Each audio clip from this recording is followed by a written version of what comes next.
Hello সবাইকে, সবাই কেমন আছো? দেখো অনেকদিন পর আবারও একটা ভিডিও নিয়ে তোমাদের সাথে হাজির হলাম। কিছুদিন হলো আমি ভিডিও করতে পারছি না, আমার শরীরটা সেমন ভালো নেই, তাই তোমাদের সাথে একটা ছোট্ট ভিডিও তুলে ধরলাম। সেদিন ছিল অমাবস্যা, ফলা হরিণী অমাবস্যা। আমরা মন্দিরে গিয়েছিলাম, আমি আমার ছেলে। দেখো রেডি হয়ে আমি গেলাম দোকানে, দোকানটা বন্ধ করবো।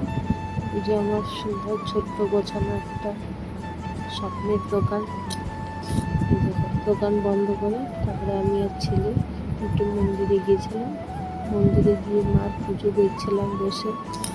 রাত্রি অনেকটাই বেজে গেছিলো, 11টা বেজে গেছিলো। আমরা মন্দিরেই ছিলাম, মন্দিরে পুজো টুজো করে দেখো মার কি সুন্দর আরতি হচ্ছে। তোমরা একটু দেখে আশীর্বাদ নিয়ে তারপরে বসে আমরা একটু ভিডিও করছিলাম। তো আমাকে বলছে কি তুই ভিডিও করছিস? আমি বললাম হ্যাঁ।